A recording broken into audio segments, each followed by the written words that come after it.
Hello, everybody, and welcome to Crypto Mondays San Juan. I am your host, Pedro Rivera, and we're here live again with the year-end review for 2020.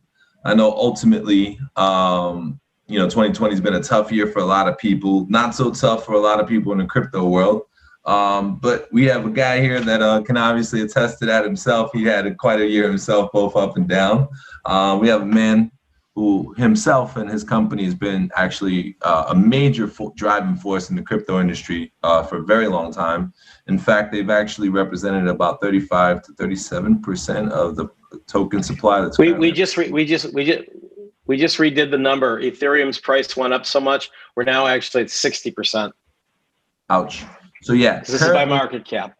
Currently, market cap of the tokens that my current guest has been responsible for marketing on CoinMarketCap is about 60% of the total market cap that exists in cryptocurrency on CoinMarketCap today. So none other than Michael Terpin himself, the man, the myth, the legend, Don Corleone of Crypto. Michael Terpin. Mike, tell us a little bit about first and foremost how you're doing. Obviously, we experienced a recent scare here lately after the last event we did in Dorado. Just tell us a little bit about how you're feeling, and then maybe we can get a little bit more into your review. I'm feeling great. When you saw me in Dorado, it was a couple days after I had a dinner with my wife and our friends Harry and Jeannie Dent, the economist and author, and we went to this supposed celebrity restaurant in the middle of the island, and I ended up getting salmonella poisoning, and it took a couple of days to kind of figure that out, but I had to be rushed to the hospital with internal bleeding, and thanks to the great doctors that could be making 3 or 4 times as much in the mainland, but they're here because they want to help Puerto Rico. I had 14 doctors over the course of the 18 days I was there, and I'm fully recovered from obviously the salmonella, but all the potential damage and actual damage that it did in terms of like internal bleeding that's now, healed and some other things. But I'm feeling great. I've got a clean bill of health, and sort of a gratitude of surviving that, and that's sort of near demise experiences, even though I think within 10 minutes of getting there, they kind of stabilized enough that I wasn't going to die. But they did tell me if I didn't come into the hospital that night, I would not have woken up in the morning. So so they fixed me, and I feel good as new. I simply have to eat bland food for about another 2 months, but no problem. I've actually lost about 10 pounds on this bland food, small meals a day, versus my historic keto diet. So I'm feeling great. Still have to work up to my prior 200 push-ups a day. I'm up to about 35, but hey, just a few days out of the hospital, try to get to 100 in the next week, and then back to 200 within a month. Well, we're grateful that you're feeling better, that's for sure. 2020 has been a tough year for a lot of people. For our industry in particular, we've lost a couple of legends. Yep. We don't don't want any more to go. Including Malcolm Cassell, who was you and I interviewed just a few weeks ago, and he was looking to move to Puerto Rico. He's a good friend of mine for 25 years. I had dinner with him the night after with me, my wife, and him and his girlfriend. He was just very excited to be moving down to Ocean Park and, kind of becoming part of the community. And he went to Baja for like a yoga retreat with some friends that weekend, and just went to sleep and never woke up. He had a heart attack in his sleep, and the most fit guy you'd ever meet for 50. Yeah, Malcolm lost him. And Tony Shea, obviously. Go on. And that was the other one I was going to say. He wasn't quite a pure blockchain figure, but I've known him for, ever since he basically kind of stormed into Vegas and took over with Zappos. I mean, the whole time I've been in Vegas prior to moving here. So going back to about, 2006. Right. So, yeah, ultimately, death is promised to us all. And, I live by a saying that goes that, death is a reminder to us all, basically of 2 things. One is to get your affairs in order with the Most High and with those that you love. And secondly, to remind you that you're dying as well. We're all dying. So we must be conscious of that and the things that we do on this earth. But at the same time, I wasn't ready to let you go yet. So I'm glad you're here. With that being said, let's get into the year in review and let's talk a little bit about what's taking place in the cryptocurrency space and, what went right, what went wrong. COVID obviously was the monster of 2020. I don't think anyone can get around 2020 without thinking about the coronavirus. So let's just start there, man. What were your thoughts on the market this year? And, we had a halvening this year, obviously. Yeah. And now it looks like we're right at the precepts of a nice fat bull run. So what do you think about 2020? Yeah. Well, it was as should be projected, people who swear by the holy book. I mean, to people who, study the charts, the holy book is the 4-year cycle of the halving. And, there's typically, the crypto, as they say, winter, spring, summer, and fall. And we are, 6 months after the halving is when each time it's happened, you start charging into summer. And, unlike the stock market, where you typically have 7 to 10 year cycles for a number of different reasons, that, basically start with like a blood in the streets crash, Great Depression, the last Great Recession, the dot-com crash. And that's when the little guys usually get out and get killed.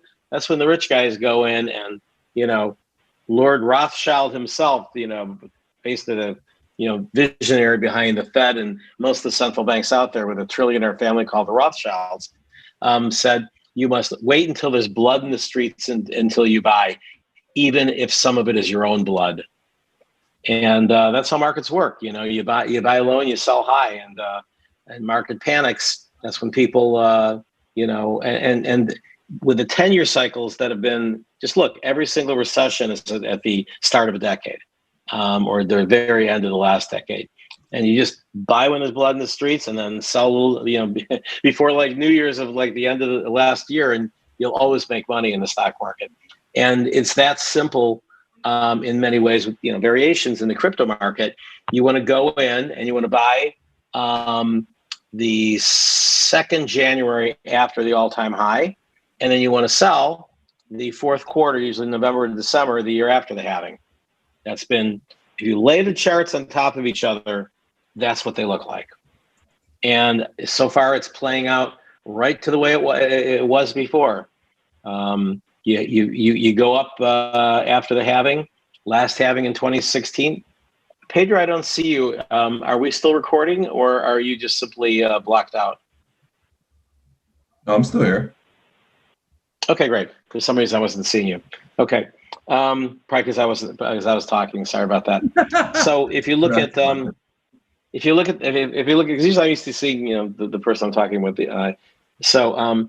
If you look at the last halving in 2016, it was $630. Nobody really cared about Bitcoin because it had been so flat around 300, 400, or 500 for years. Oh, we'll never see $1,000 again. That was crazy times back in 2013. And but the halving in the first time, advanced pretty sharply. It was $12 in November 2012, and 6 months later, it was at 120. So it went up about 10x, and it actually had a little spike to 250 in that period. Here in 2016, the last time, it was 630 at the halving. I was here in Puerto Rico in July, kind of popping the champagne and going, "Yay, halving!" and nobody really cared.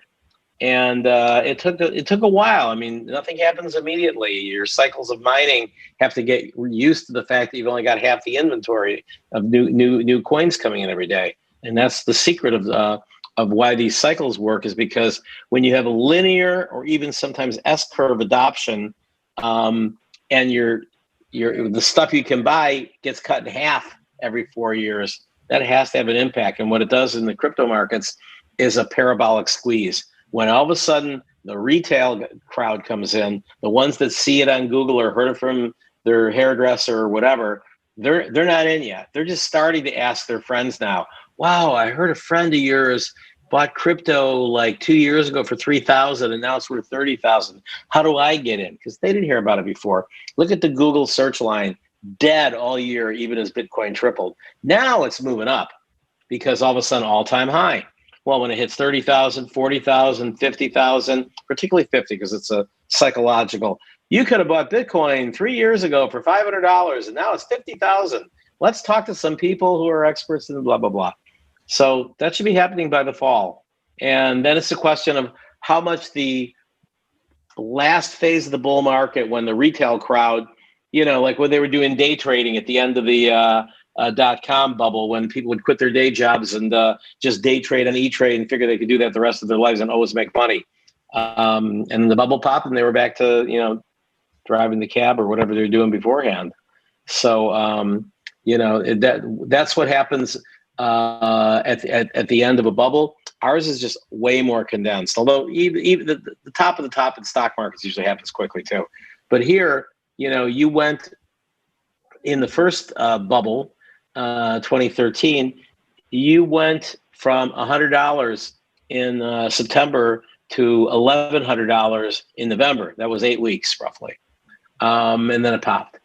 4 years later, you went from $10,000. I remember they hit $10,000 in the day of Consensus Invest, which was a very good show. There's a lot of investors there in October, and that was 10,000. It was like that was the top that people. I was predicting that as a top when it was $200 for the year 2020. Obviously, it beat that handily by the year 2020, but it hit it in 2017. We thought that was going to be the top for the year, but no. It ended up going up to almost 20,000, 19,300 within, again, 2 months. And so, even if we're at 50,000 in October of this year, we could still easily hit 100 grand, 150 grand.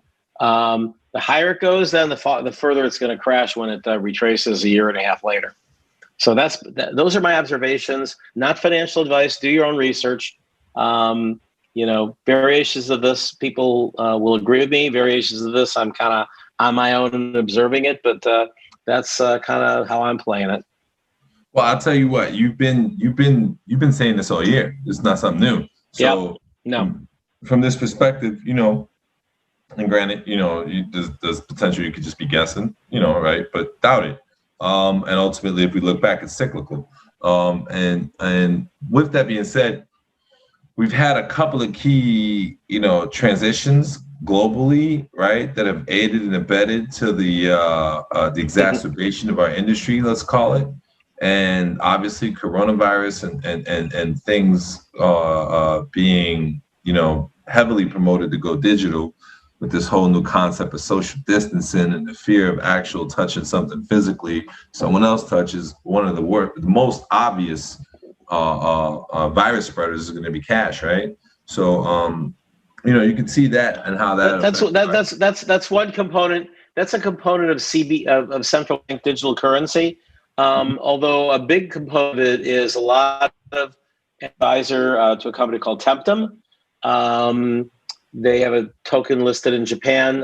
There's also an equity company that basically manages this token that's built for very fast back end for countries to be able to say, pick a country in the third world, and they want to go and distribute COVID relief to 500,000 of their citizens. Right now, it takes weeks to months to print all the checks and mail them out. Here, you literally just need the cell phones of everybody who's registered in the system, and they get their cash, their cell phone, even if it's not a smartphone. It works on anything with SMS, and they can process programmatic 120,000 per second transactions. In literally an hour, you could do, obviously you have to program in the data once and then just repeat it. We really see that as the future of currency bubbling up from the third world, and eventually, China, from the the biggest country in the world, is already made a commitment. Theirs is probably going to be more like a ledger as opposed to a cryptocurrency. They're very much into that kind of control. Whereas in the third world, it's been very popular for people to go in, pay cash in a supermarket and get a phone card, right? This has been going on for years and years and years. Well, in places throughout Southeast Asia and Africa and South America, people, pay for things with those. M-Pesa's sort of been so formalized in Kenya, they really treat it like the currency.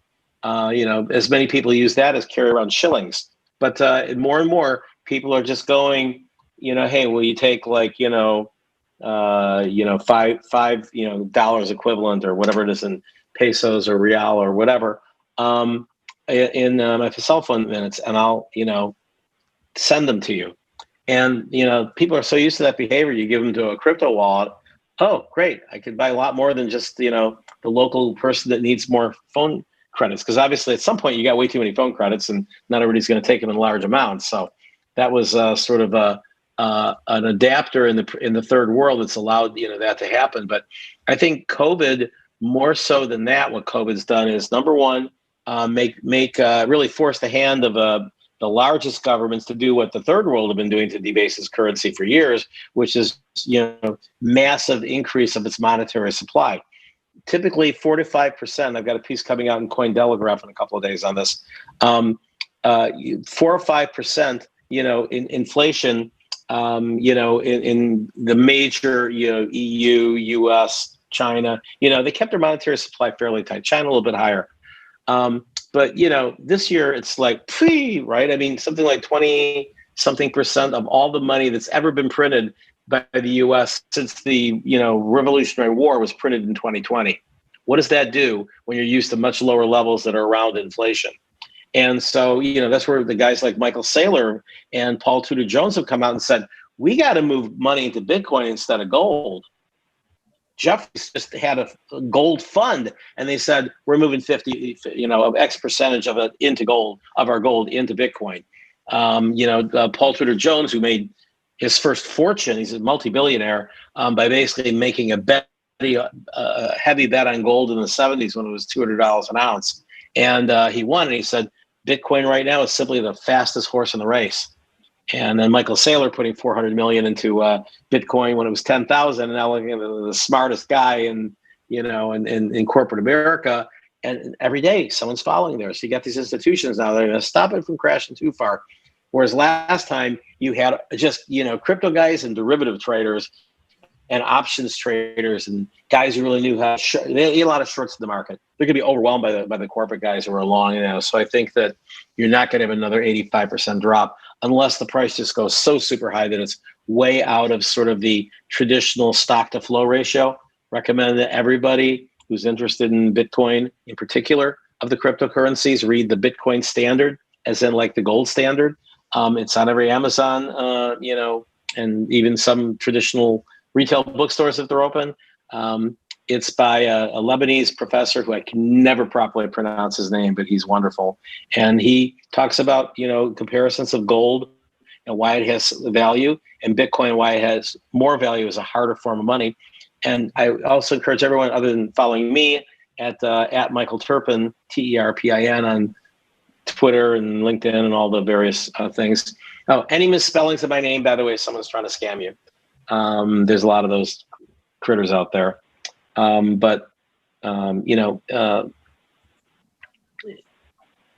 Okay. We're looking at this massive thing is why Bitcoin's gone up along with the chart. So sorry to have such a long answer.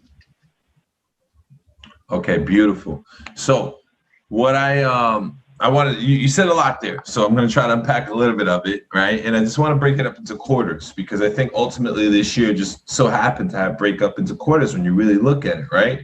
So like first quarter, right, COVID hadn't really hit yet, nor did the effect of COVID hit. I think that the crash was like at the end of March, if I'm not mistaken, March 22nd or something like that. So let's just call it April 1st, just for, to keep it mathematically perfect. And let's call it first quarter performance all the way up to the crash, and second quarter performance from the crash all the way to say July 1st, and July 1st to about September, 1st, or October 1st, excuse me, and then October 1st till now, fourth quarter.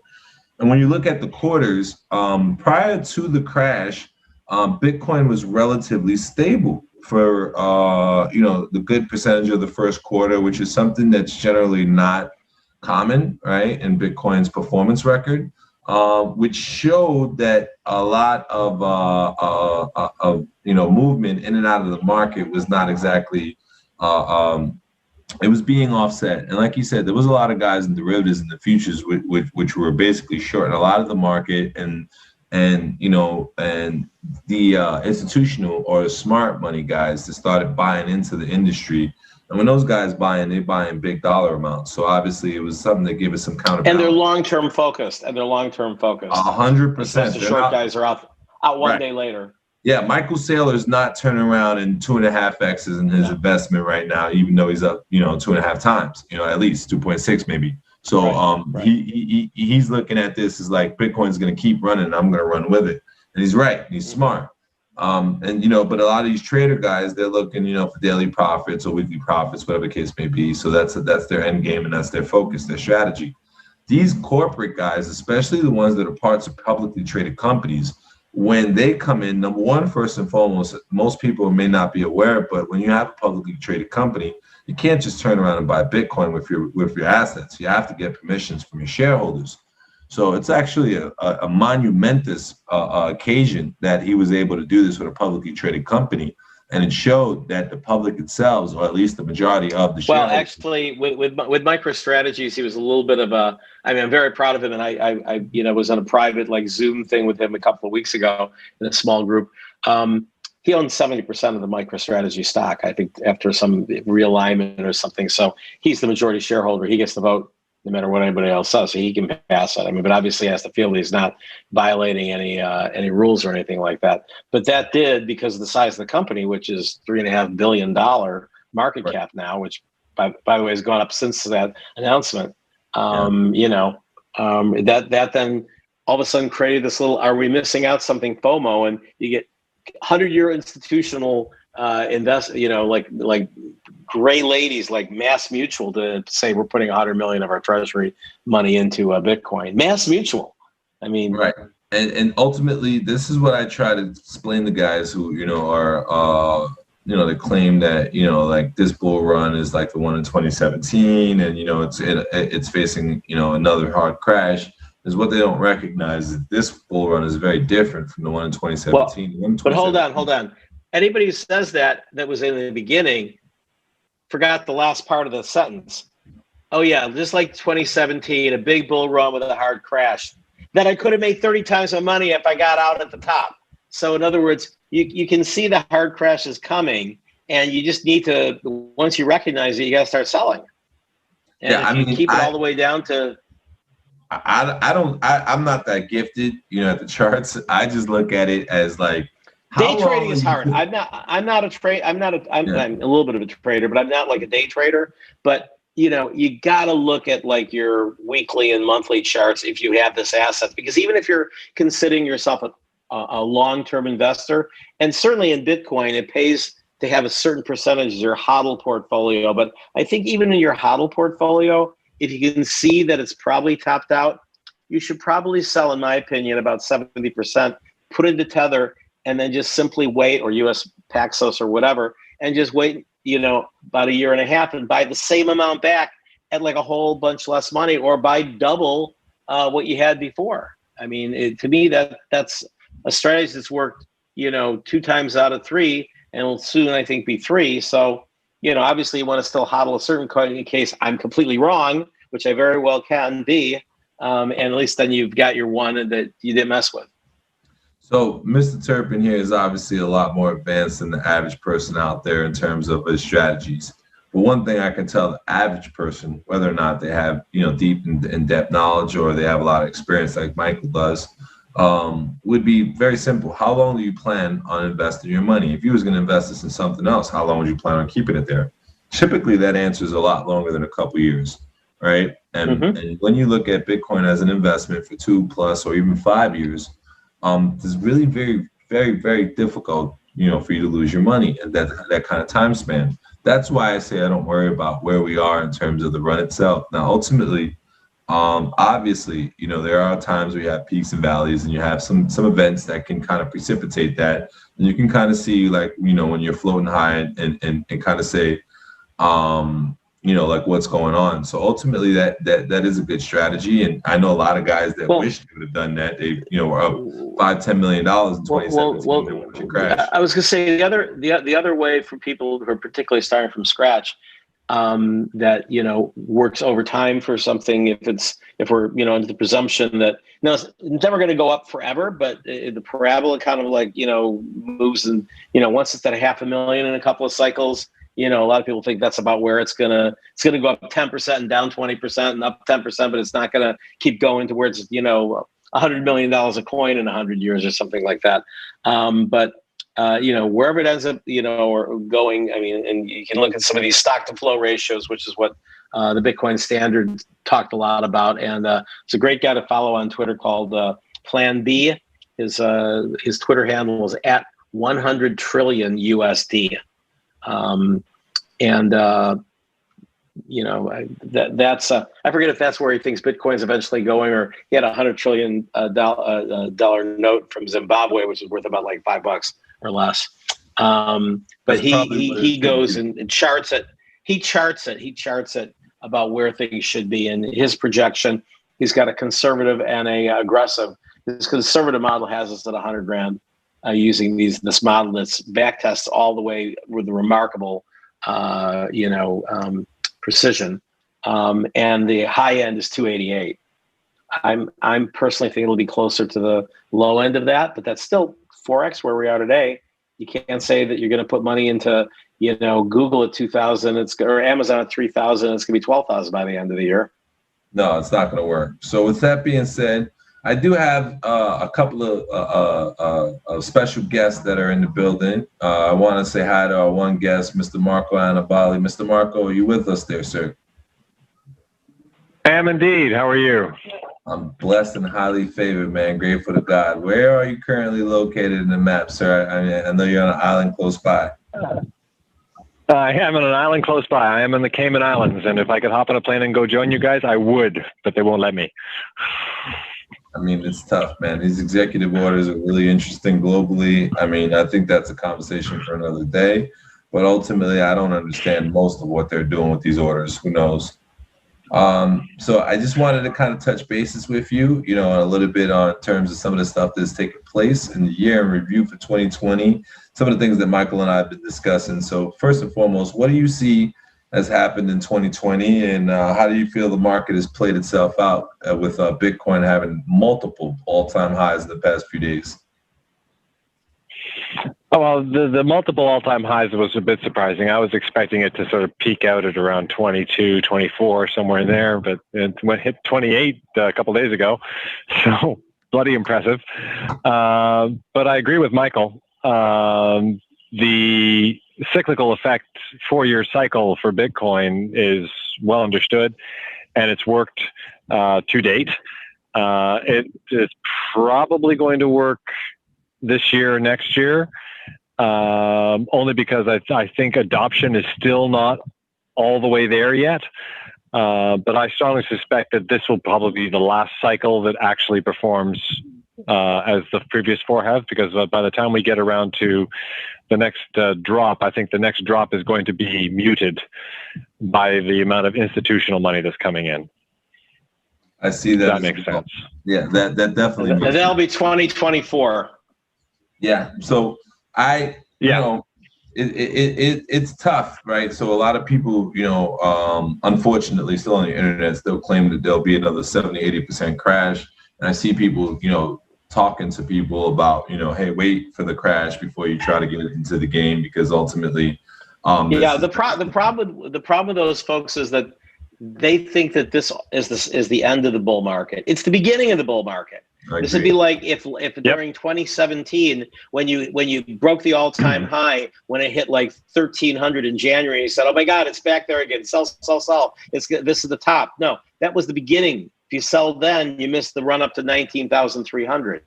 And yeah, this is I mean, there will be a crash, and it could be 85%. If we go to that 288,000, you know, FOMO-led, you know, Coinbase goes public and then runs out of coins to sell, you know, that kind of model, you know, you could absolutely be around, you know, $288,000, $300,000. Well, 85% drop from that is like to $40,000 or something like that.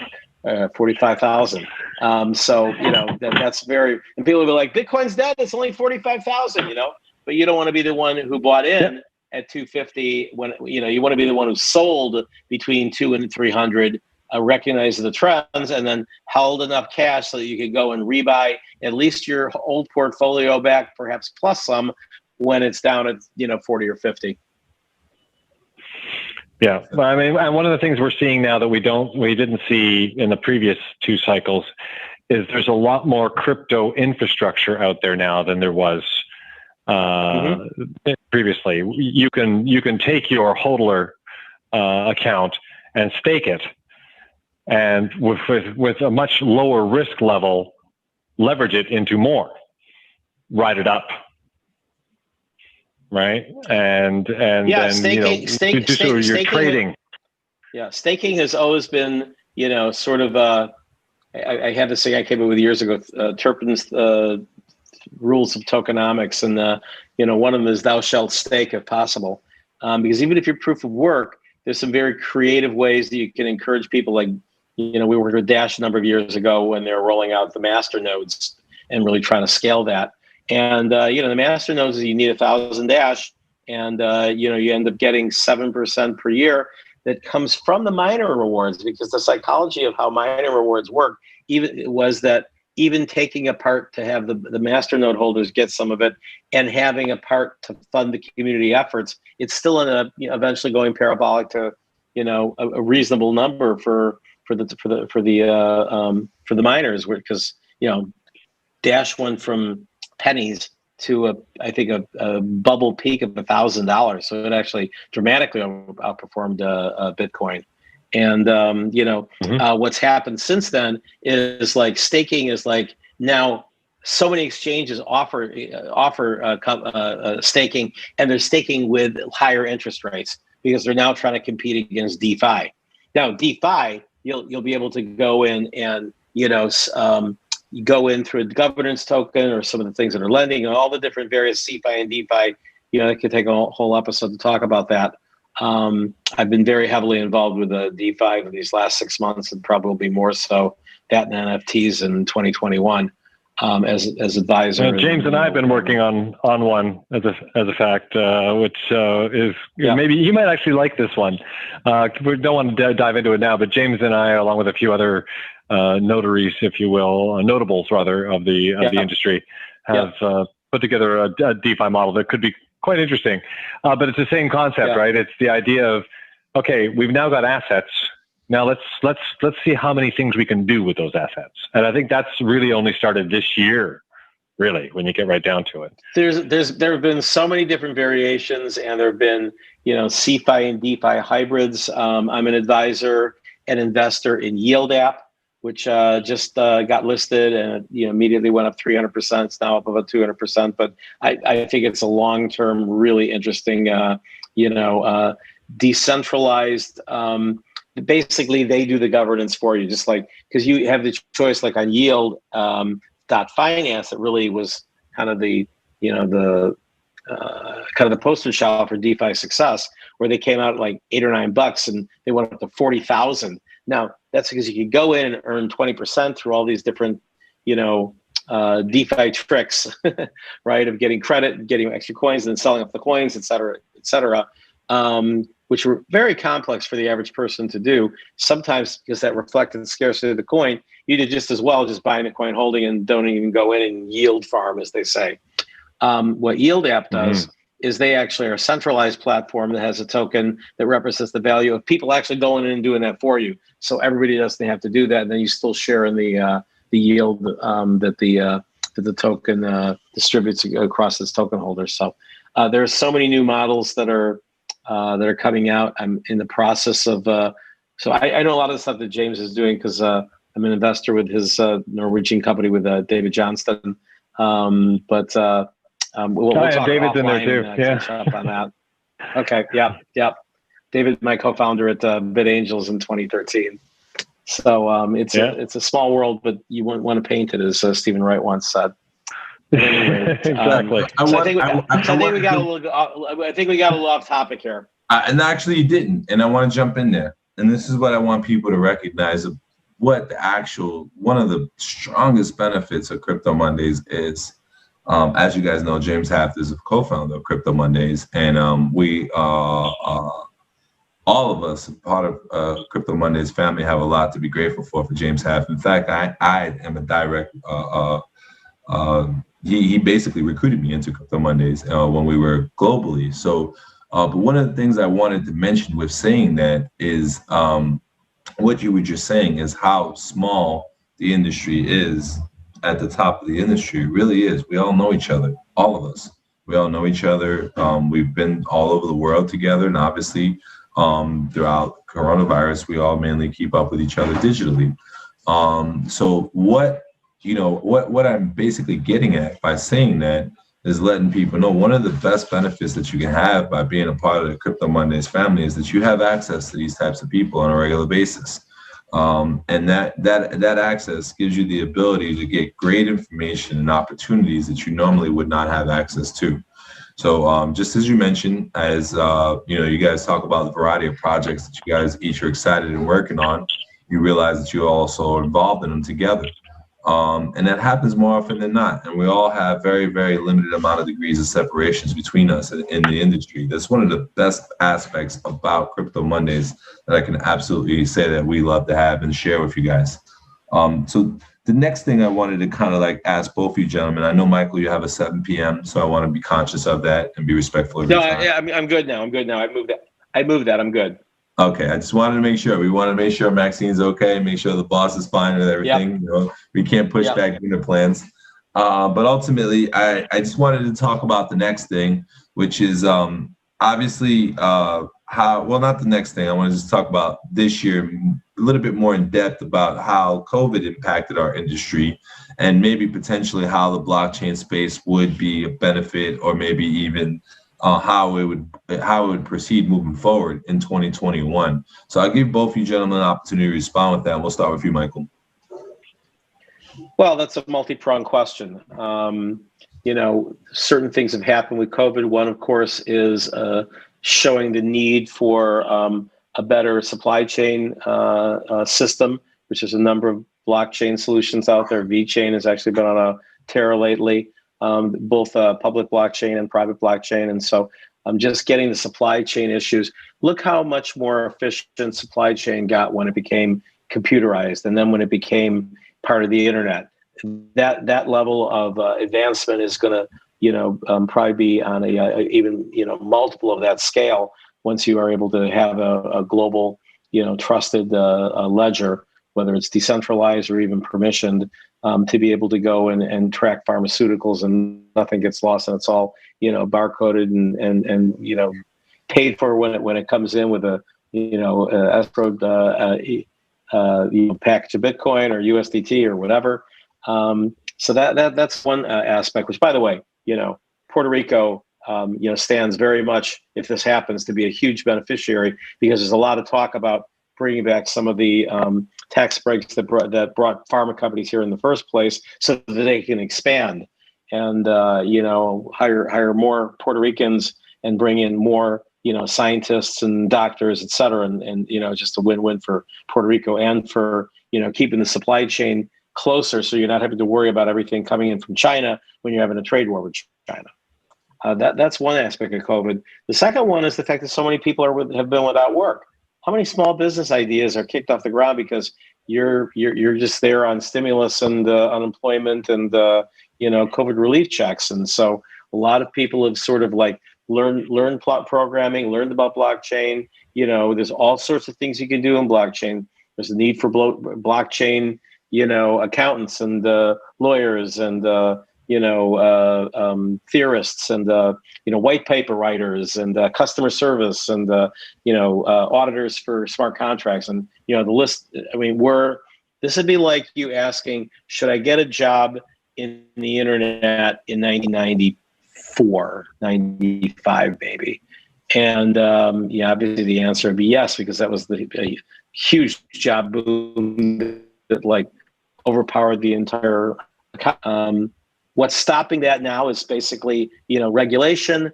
And that's really driven by the banks, who are, banks and healthcare are the largest by far donors to both parties. And they have that, kind of revolving door where, hey, I'm regulating pharma, now I'm running a pharma. Now I'm regulating pharma, now I'm like, a senior consultant there. And it's a shame because they really feel in the financial industry, not quite the medical one yet, threatened to the point that, they try to jam things in whenever we start getting to the point where we're too uppity compared to these, too big to fail banks.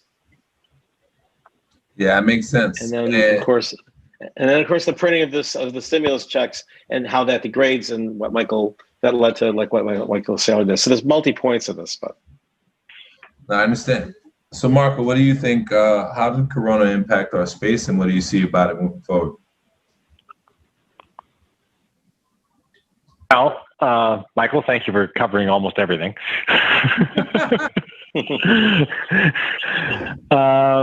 I definitely agree that things have changed. I'm seeing something that is probably a less noticed thing, and that is the lowering of people's susceptibility to digital scams. Mm.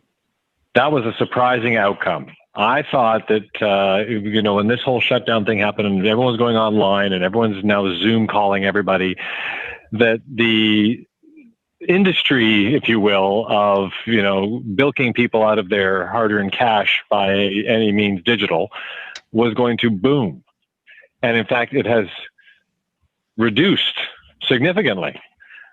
Because people have now been forced, due to basically being sequestered at home, to actually pay attention to what's going on in their digital lives, because that's the only life they've got. Yeah, I think a lot of I was stunned by that. Who were doing those. I would say I think a lot of the scammers who were going on those cold call call old people and tell them that they lost their social security number unless they send money to this Western Union in the middle of nowhere. They moved on to COVID mask scams. Hey, we got all these COVID masks that we're going to send you, and they don't exist. Right. Yeah. But even those are failing, which is absolutely wonderful.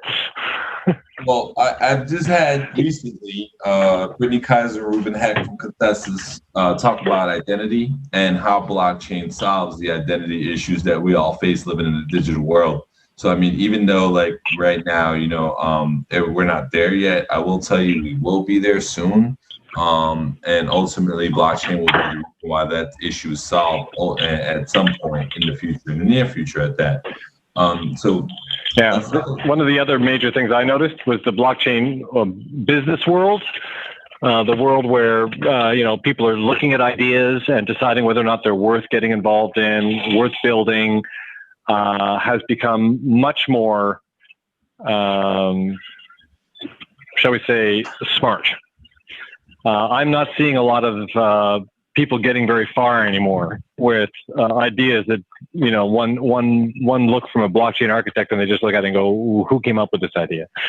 No question. And I think a lot of it is because there's a much larger number of experts in the field for every little category that you could be looking at, right? I mean, so 2017 was our equivalent of like the .com era, right? I mean, you literally got right. Yeah, because 2013 there really weren't that many blockchain startups. There was Bitcoin, there was Litecoin, and Ethereum didn't even come into existence until 2015 after they did their 2014 crowd sale, token sale, which was the first time that a number as big as $18 million had ever been raised. It was a huge multiple over the prior record made safe a few months earlier. And, all of a sudden when you ended up having, EOS raise of $4 billion and, actually in Puerto Rico at the first Coin Agenda Caribbean is where we launched Bancor. And that was the first ICO to go out and raise over $150 million if you don't include the DAO. So kicked off things. And again, people just momentum buyers. They're like, well, all I know is I keep getting thrown these things and I've tripled my money on the last three, so I'm going to keep doing it until that stops. And people were barely reading the white papers and not quite understanding. And nothing was built already. Now you have the most projects that I look at right now, they're up and running, at least in testnet. They're not like, we're going to build this in 3 years, because the tool sets are better and the languages are more developed. It works. Yeah, so how do you guys feel about the space moving forward in 2021? And what are you most excited about? And, that could be in a variety of things, whether it be from, regulatory positioning here in the United States or another regulatory body. I know, Marco, you're in the Caymans or anywhere else globally. Or it could be a particular project, or maybe even the type of technology that you see coming. I know NFTs is something that Mike Terpin's been really, really excited about and sees that they're going to come in a big way. And then what happened to all these STOs, man? Are security tokens dead? Is it just like the SEC killed the STO market? So again, we'll start with you, Mr. Terpin. Okay. I'll start with STOs. They're not dead by any means. The regulators just move slow. The regulators actually want them. Who doesn't want them are the legacy counterparts of the actual banks and the service companies around the banks. I mean, because I was speaking in Canada at the Futurist Blockchain Summit, I think 2 years ago, and I was at the speakers event, and there's like all of a sudden these guys who are literally the presidents of the Toronto Stock Exchange, the president of the top stock exchange in Canada. And I asked them about security tokens. They said, our dealers don't want that. Who wants to go to T0 when we already have T3? We control the money they control the money for 3 days. Why do they want to give that up?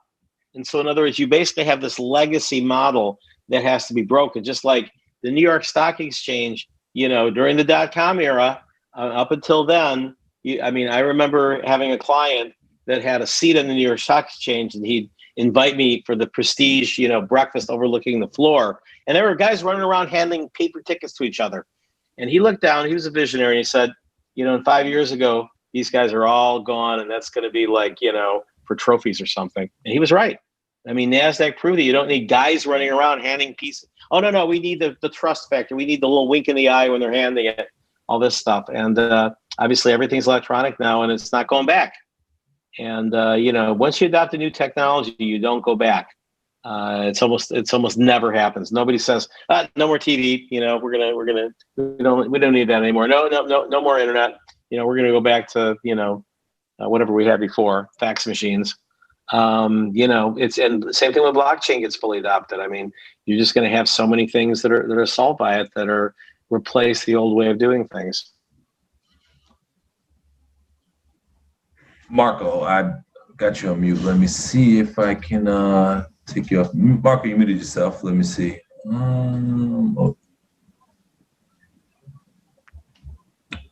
International where security tokens happens first. Yeah, I mean, I was excited about STOs maybe 2 years ago, and then things sort of changed. I'll say one final thing on STOs, and then let Marco talk about all the other categories and plus STOs. We'll go back and forth, I'm sure. So STOs, as people, at least entrepreneurs, envision them, it's like, oh, good way to get funded. No, nobody. You already have equity in the form of like a very simple safe note that you get email and you sign, and it's legal document and it's enforced by regular. Why do you need a token for that? The only legitimate uses of security tokens to date are what Brock Pierce did with the original security token BCAP.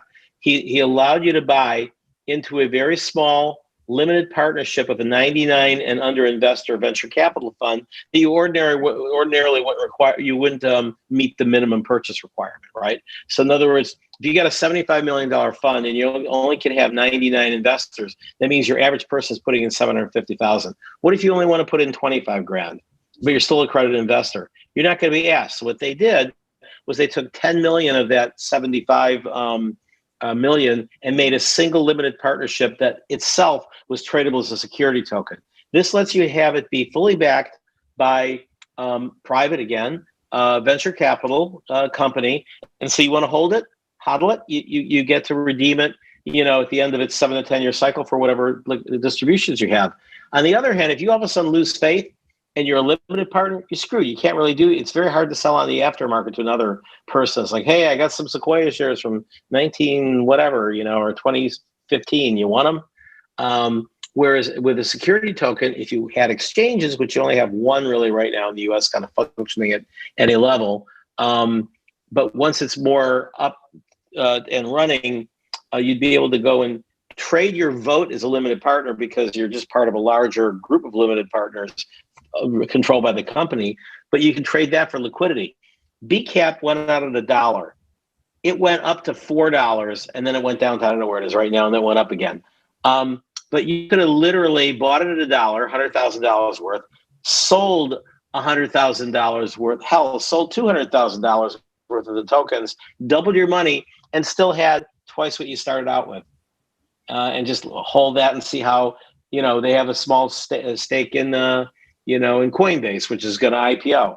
They have a small stake in a few other ones that are doing well. So, that's how you're able to, when it's a piece of something that's well known already, the last thing anybody needs is a starving startup that's going to make it complicate things with a security token. The other thing is revenue. If you can verify and track revenue sharing, in the film industry, I think there would be a tremendous thing for this. The last in, last out completion bond financing. You could do that as a security token, and eventually, the regulators will allow people in, say, France to buy Apple stock. It's not that easy right now. You do them through these very complicated mechanisms called ADRs. And, Apple doesn't even know who owns their shares because they go through so many things. Imagine in a world where Apple could tell who owned all their shares and could market them accordingly. So it's going to take 15 years, honestly. And none of it's technological. It's all regulatory. Yeah, so we have Mr. James Half, the co-founder of Crypto Mondays, my good friend and colleague, has joined us. So why don't you go ahead and say hello to the people, Mr. James? Hi, Michael. How you doing? I'm doing great. I'm feeling much better. Thank you. Feeling pretty much brand new. I'm glad you're looking good. You're looking marvelous. And Marco, good to hear you, Marco. And Pedro, thanks for having me as always. And I don't know Jorge, but I look forward to meeting you. Thank you for having me. It's really interesting to be part of Crypto Mondays Puerto Rico, and going global soon. I don't know if the news is out yet. So on security tokens, just to pick up where Michael was talking about, I actually think that it's going to happen. I agree with Michael, but not in the way that everyone hopes it would. I don't think that once we allow the definition of security, we take ourselves away from the core concept of where the advantages are in liquidity and decentralization, right? Because once you're regulated, you're no longer decentralized, and you lose the real value of liquid, open, peer-to-peer, communications and transfer. So I think the problem is that that all securities will be digital, but it'll be controlled by the same people that control the existing securities world. It's not going to be this change the world. It's going to be another way that Goldman Sachs finds a way to make sure that they make money on every trade. Michael? Well, for public companies, but I would imagine that for private companies, it would be a lot easier to have marketplaces like Second Market, but where people would be able to. Okay, but could you still trade peer-to-peer for private companies? Just like here's my tokens, and I see your stamp that you're an accredited investor. As long as we have the current legal and tax regimes that we have in the United States, I'd say realistically no, because there's no incentive for the regulators to let go of things they already regulate, and their biggest concern is maintaining their hegemony over whatever they control now, because otherwise they have no purpose. Right. So yep. practically speaking, I don't see the SEC and the IRS and the Commodities Exchange and the Fed finding ways to actually make it easier for a local company to issue shares and have a liquid market. I wish I wasn't saying that. I'm the biggest proponent. I wish the world wasn't like that. So James, it was a multi-part question, and STOs was just part of it. But I think Pedro's attention, I'll be like kind of co-moderator as well as lead guest. I'm going to talk about the main area that I think is whatever on everybody's mind, which is how is the new SEC head and the new Treasury head going to deal with the Travel Act and also with DeFi, which many people think, Clayton could have come after, but he just usually waits, a while to build a case against, like, say, Uniswap or some of these other ones that are actually in the U.S. Well, Ripple took a couple of years, and they didn't even go anywhere near as crazy as some of the things that, if you read DeFi coins that literally call their people limited partners and they're selling as non-securities.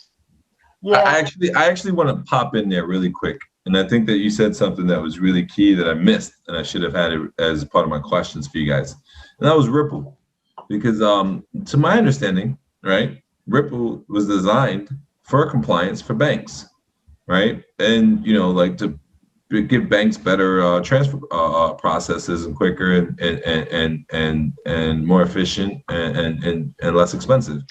And it's not about the purpose of the coin; it's what the management did and how they marketed, how they sold it. I think they also didn't like Chris Larson taking like $1 bazillion out, because they were basically just issuing this token with the same name from a company that was clearly a security, and so.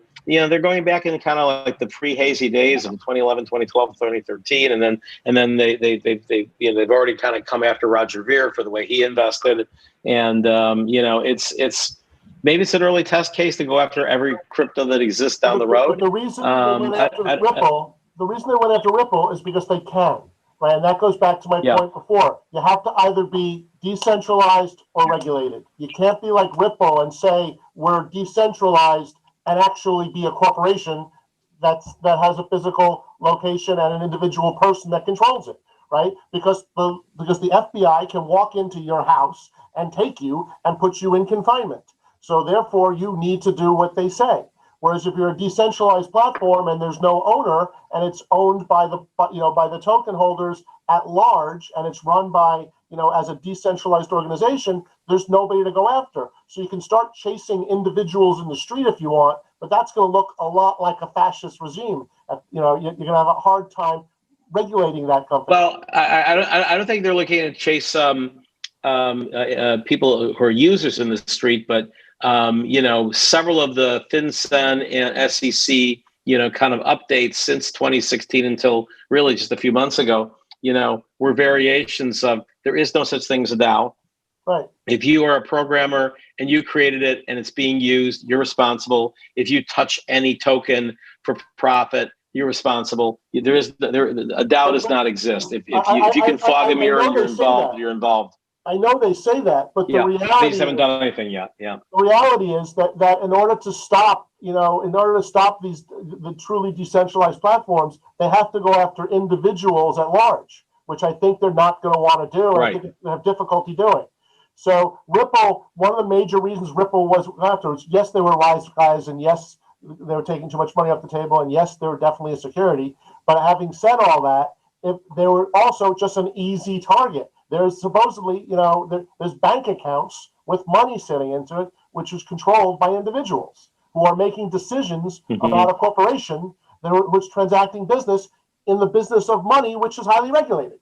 So, I mean, it's just you couldn't make an easier case to go after than Ripple, right? And so I think that's why they went after them, because they can win the case, right? And so, I was never a fan of Ripple, only because I didn't believe it represented what they were marketing, which is, it's not really a crypto, right? It's just a database that replaces Swift. And the truth is, it wasn't even really good at it. And it doesn't make sense to have an inflationary currency whose value is changing by 100% in a week as the base currency for transactions between banks. That doesn't make any sense, right? So Ripple, to me, is not even worth talking about. Yeah, I agree. So I had a question from my audience, basically from Michael's asking, but I'll give you guys an opportunity, all of you, to answer. What are your thoughts for layer 2 solutions for Ethereum, such as Cosmos, Polkadot, maybe even Casper Labs? Well, I think the run up that you're seeing in Ethereum right now, just sort of underlies the fact that Ethereum is still the king, and EOS is losing. A year ago it was like Ethereum is going to die, and Stellar and EOS are going to replace it, and maybe Cardano, but ETH is going to be dead, and that's because Vitalik sometimes, we used to do PR for Vitalik and Ethereum at the start, and I think as they become this gigantic enterprise, and Vitalik's really kind of a celebrity, he'll sometimes be asked a question sort of like at a conference or something, and he'll say an answer that could be misinterpreted. Because there was a question about, couldn't anybody copy Ethereum and do the same thing? And of course, the right answer is, yeah, but we've got the millions and millions of databases. You'd be starting from scratch. You can copy Facebook technologically. Does anyone use it? You got network effect. But instead, Vitalik went into this long-winded explanation about, well, technically correct, but we're going to solve this issue upon this and that on our next staking solution. And went to this long-winded technical thing, and the price just cratered from the words, technically you're correct. And people sold and drove the price of Ether down to about $80. This is only a year ago. Today it's $750, and it's still only about half of where its all-time high was. So I think that Ethereum is still going to be the major layer 2 solution for DeFi. I think that Polkadot is coming on with a bullet, and certainly Cardano. Charles was part of the original. He's the original CEO of Ethereum. So, and Gavin, who started Polkadot, was the original tech guy there. So I mean, these are all Ethereum spin-offs competing against each other to bring down the king. But right now, they're all, tiny in terms of adoption. And, as David Johnston once said when I interviewed him at one of the coin agendas, when, Ethereum was having, they came back from the near-death experience of splitting the blockchain and having the fork to Ethereum Classic, and they're still, 60 whatever billion dollar market cap today. So, David said, I would never bet against Vitalik. And so far, looks like you froze up on me, Mike. So are you guys still with me, or is it me that I froze up?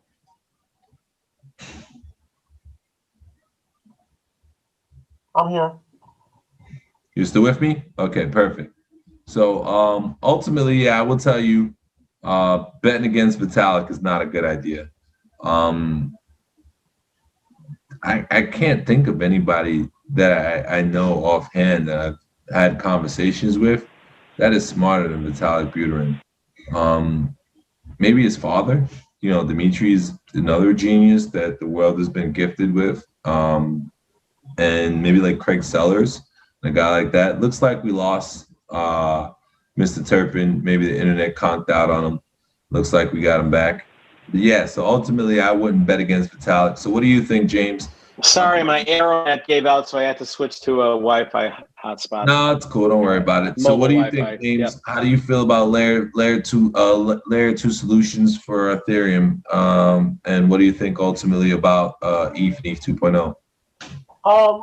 So, I think that this digital world has been evolving in a very predictable way and in a pattern that repeats. So, I formed my company in 1996 to focus on businesses that were going to benefit from the digitization of information and how that was going to impact business and society. And so Ethereum has established itself as an important piece of infrastructure for digital business and for DeFi and for communication. And it's settled into a really nice position with a large community relying on it. So I think that it's going to sit there and be relevant for the next couple of years minimum. But what happens is that the base technology is not really what the consumers interact with. And you need to start to make the technology more accessible and easy to use to remove the blocks from platforms becoming useful and actually used in everyday life to be habituated by individuals. And what's going to happen is the same thing that happened, with search or with travel or with e-commerce, which is you have the base layer of technology And then you have aggregators that bring together the tools and make them more accessible to a larger group, but still not to the general public. And then you have another layer on top of that that aggregates the aggregators that starts to make it more accessible. And then in the long run, you have Google, where you just type in, I want to fly to New York City, and it tells you of all the providers, what tickets are available, what the prices are.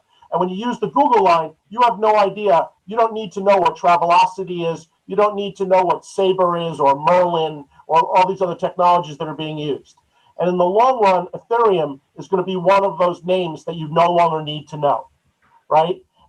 And the things that are going to sit between you, the consumer, and the corporations and Ethereum are going to be second, third, and fourth layer solutions that are bringing you closer and closer towards dealing in English language, on your iPhone in a comfortable, familiar environment. So I think that, do I think it's Polkadot, or do I think it's Cosmos, or do I think that those layers even exist today?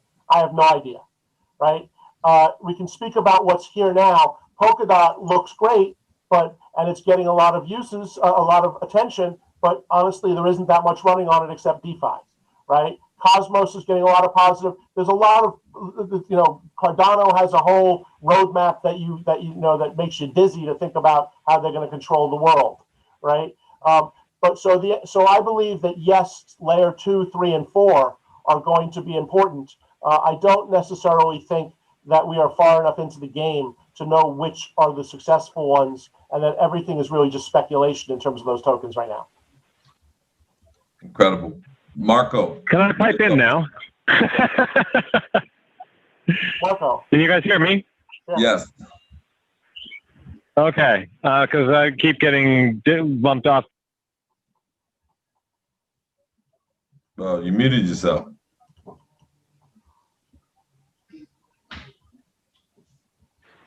Okay, you know what happens? My Zoom keeps disconnecting, and when it does, it mutes me, assuming that I don't want to be on the call for some reason. I have no idea why. Anyway, what I was going to bring up was one of the key problems we're facing here is decentralization in general. Ethereum's biggest hurdle is its ability to evolve itself quickly. Platforms like Cosmos and potentially Cardano, potentially Casper. One of the things, the benefits they have is they can leapfrog stages that Ethereum hasn't waded through yet because they're not encumbered by the mass of users that Ethereum is facing. And I think you probably just muted me again. So I'm thinking about, we talked about STOs. I also thought that maybe don't think about STOs. They're not securities, they're assets. Everything is an asset. And all blockchain does is provide you with accountability and divisibility and instant transaction speed. And literally anything can be an asset as long as somebody values it. And stock or equity in a company or bonds, anything like that can be just treated that way. But within a blockchain space, you get this capability to infinitely, practically, divide it so that almost anyone can get access to it rather than just people with, accreditation and all that thing, which, as James says, is bringing you back into this regulatory world that you're trying to get rid of. Makes sense. So ultimately, I look at it like this, man. I had Andrew Keys, obviously, at the event we had in Dorado. Mr. Terpin, you was there, and I'm sure that the other guys did as well. I will tell you this, man. I am really, really confident in Ethereum's future. I really am. And I mean, I know guys, in the past, people thought I was somehow or another an EOS bias supporter. And then at some point, people thought, of course, the relationship I have with Keys and some of the ETH guys, they automatically assumed I was an Ethereum guy. Again, publicly, I could care less. I'm not religious about any of these companies. A lot of these guys are my friends, and I do want their success in life. But ultimately, what I care about is the industry moving forward and how it affects the culture, the people, and what kind of benefits does it play for society. Now, when I look at Ethereum and what they're doing and the stuff that they're creating and how they are positioning themselves, as Andrew put it, to become the fiber of the internet. I think that what James said is actually true on how Ethereum will ultimately become a product that you don't even think about, that you use when you use the internet. I think it will ultimately be, as Andrew put it, the fiber of the internet. So I think the layer 2 solutions will have a part potentially, right? There'll be like plugins or add-ons, and you can look at some of the things that, you know, your search engine does, and then how you have various variety of plugins that were at one point other companies that Google has swallowed up, and how they affect or they, you know, add value to what Google does. And I could think that you can look at that and say some of the layer 2 solutions that are out there that could happen to them with Ethereum, but I don't see Ethereum going anywhere but up. Honestly, I really do. And that's not financial advice, and I'm not talking about the price of Ethereum. I'm just talking about what it's doing for the world in general. When you talk about effective usability and use cases and what's actually put into practice right now, and when you look at all the Fortune 500 companies that have some form of beta project in place on the Ethereum platform, if not a full-on project, I mean, it's obvious that, you know, the rest of the technological world and the rest of the financial world see the benefit of Ethereum. Now, I know that, you know, 2020 was there for just 1 second. Oh, yeah, absolutely. You brought up a really great point. And Michael, I'm sure you remember these days, somewhere back in the mid 90s to 2000, there was this thing called the database wars. Mm-hmm. And it was all about who had the most transaction processing capability and the most replication capability and distributed database systems. And there was this whole war going on about who had the best database. And all the blockchain technology has brought to you, and it's fundamentally, it's Bitcoin with, you know, improvements, is a new type of database where you can actually trust that what is written to the database has been verified by people that matter within the world that this database is operating in. So it brings you a higher level of security and trustability in your database. How many of the people in this world care whether they're running on SQL or Mongo or Oracle? Nobody. They don't. They want the app layered on top. No, it's a fact. It's absolute fact. When you use the internet, you really don't know how it works. When you use your cell phone, how about that? When you use your cell phone right now, when you pick up your phone and you call somebody, you have any idea what technology is being run in the background and how it actually truly works from a technical perspective? 99.9% of people are going to say no. Or if they don't say no, they should say no, because it's probably true. Now, with that being said, how about your car? Who knows how the car works? Yeah, your car, anything that you truly use that's complex and has a lot of moving parts to it. You really don't know how it works. And honestly, I think that was one of the major problems that our industry had in 2017. And I can remember being one of the guys that was like, you know, I'd come back from conferences really excited, looking to try to explain to everyone what blockchain was and how it worked. And no one cared. You know, bottom line, no one cared at all, not even a little bit. And ultimately, the people who did need to care do care, and they're the ones that are actually building the technology that we will ultimately use. So you as a consumer really don't need to know. You need to know it works and it's more efficient, it's cheaper, it's safer, and ultimately it's going to produce you know, more efficient products and services for you because you'll be removing the middleman. You always have an increase in adoption when you have an easier GUI that makes it easier to adopt. I mean, my first, I'm showing my age here, but my first cell phone literally was like, you know, the size of like one of those wartime cell phones. I mean, you know, it was like a walkie-talkie. It was, you know, weighed several pounds, and you know, it was like $1,100, and you know, and your signal would get hijacked all the time. I mean, it was a very early technology in, you know, the early 1990s. You know, a couple of years later, all of a sudden there's a flip phone, and a couple of years after that, you know, it took another decade until you know, the iPhone came out. But boy. Yeah, ultimately, cell phones is a great example of that. And I can tell you what, you're showing your age, but you're also showing how rich you are. Because if you had a cell phone in the early 90s, not only was it $400,000, but also the bill was probably like $2,000 a month. Because boy, back then they charged you by the minute. It wasn't cheap. Yeah. It wasn't in the thousands, Yeah, but it was I have definitely in one. the hundreds. But I will tell you, it was a lot. It was a very easily justified business expense versus, you know, running late in traffic in Los Angeles to a meeting and trying to find something to pull over to find a payphone to tell somebody you're going to be late versus just holding this $1,100 device and, you know, being charged 3 cents a minute or whatever to let them know you're running late. No, it was, and you know, I think the ironically about telephones, because, you know, they made the leap to internet possible in Africa. You know, they just leaped right through that and, you know, go to desktops. They just went immediately to mobile devices. And, you know, you're going to find with blockchain that once the phone companies, I mean, Samsung has a built-in wallet that's not widely distributed or used yet. But once the carriers in particular, you know, the T-Mobiles, the Verizon.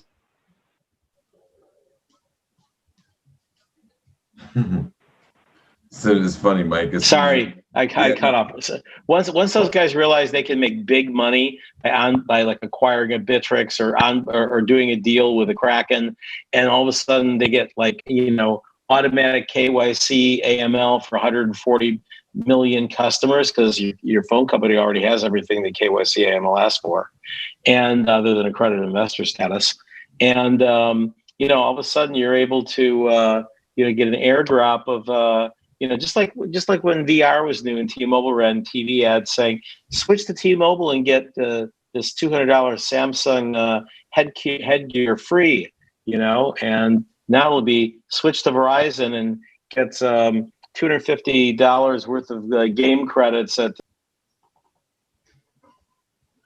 You know what? I got some really good jokes for you guys. You guys are aware that Michael Terpin is in the middle of a huge lawsuit with a carrier known as AT&T. So I think as soon as he started talking about carriers, the carriers are cutting off his internet on him on purpose. So Michael, maybe when you get through with your lawsuit, then you'll get better internet coverage over there. I think he just has to pay his phone bill. So ultimately, you guys, I want to give my guests, all of you, man, my appreciation, my love, and my support, especially you, James. I haven't had you on enough. Maybe we'll start off the year next year. I'd love to, Pedro. Yeah, man, we definitely got to get, you know, some of the things rolling. I am grateful for all of you guys in 2020. I want to tell you some of the things that I seen right in 2020. What I seen right in 2020 was community. And ultimately, community extended from obviously your inner circle, your family, because when the pandemic first hit, we all thought we were going to die. And everybody kind of hunkered down and kind of like realized how important your real family was. And then as things progressed past that, when you started exploring past your household and, you know, engaging with other households, you did so through the people you were closest to. And then from there, you kind of started forming bonds. And those bonds ultimately ended up in you producing really, really, really dope tribes. And that's what's happened here in San Juan, and I hope it happened for you everywhere else you are. And I hope we don't lose that and going into 2021, and we keep building on that and recognizing how the world actually progressed in our history was through the advent of cities and people coming together and building dope things together. And that's what community is all about, man. So I'm grateful to be a part of the Crypto Mondays family and to have extended its brand. So much so that people actually think I'm you sometimes, James, and they think I founded Crypto Mondays. God bless you. God bless you. I agree. Yeah, well, I'm grateful to be a part of the family, and I'm grateful for Crypto Mondays for what it's done, because ultimately it has been the most consistent aspect of my life in all reality, because I've been doing this now for almost 3 years. So ultimately, you know, community has become to me the most important thing in anything that you do. And I think all of you gentlemen can recognize that, and from your investment backgrounds, and recognizing that the number one thing that a project needs to be successful is community, because without people's support behind it, it's not going to be successful. So my advice to all of you guys out there is to work on your tribes, build your communities, start doing more events together, and start actually really, really getting into how is it that as a family you can grow and recognizing people's core competencies, leveraging their talents and their experiences, and growing your tribe and your community to make it as powerful and as strong as it could potentially be. So I want to thank all of you as my guests. Mr. Terpin, I'm glad you're feeling better. James, I'm so happy to have you joined us. Marco, we'll definitely get to you in 2021 as well, give you more time to shine. You guys are always welcome in San Juan. Come on down, check us out. I'm going to wrap up for now because I have a 7:30 and it's 7:28. Wait, Pedro, can I throw in one shout out? Yeah, one of course. To a woman who doesn't get enough credit for Crypto Mondays and who Karen Kramer. Karen Kramer. Karen Kramer. That's my baby girl. Send love to Karen Kramer. Yes. If it would not be, there's one of these days. In fact, the next time James and I actually will just talk about Crypto Mondays and actually how maybe we'll get Mark and Erica. Let's have Karen as a guest on that call. Yeah. We'll get a few guys from like we'll call it the original crew together, and all the way to the lineage, all the way to me, and how it actually got spread to so many places so quickly, and we'll tell that story. But no, 100%. Karen Kramer is a huge instrumental part of what we do at Crypto Monday. So I want to give her my love. I haven't reached out to her in a long time. In fact, I'll send her a message shortly. But yeah, Mike, I'm glad you joined us. We'll see about AT&T giving you better internet coverage at home. Maybe. That's not AT&T. I was using it was T-Mobile mobile hotspot, which is supposed to be like, I don't know. You know what's working right now is I switched from my iPad Pro to just ordinary phone line, and it's coming in crystal clear. So go figure. Right. Well, maybe we'll have some blockchain ISP providers coming forward soon with microgrids, and maybe something like that to take off in 2022. Who knows? Michael, that'd be great. Michael, we're gonna have a fun phone call tomorrow with David. Yep. Sounds great. All right, bye. All right, you guys. Okay. All right. Bye-bye. Crypto Mondays, San Juan. You guys. Michael, good to see you again. Pedro, thank you very much. Same here. All right. Marco, talk to you tomorrow, buddy. Bye. Bye. Bye.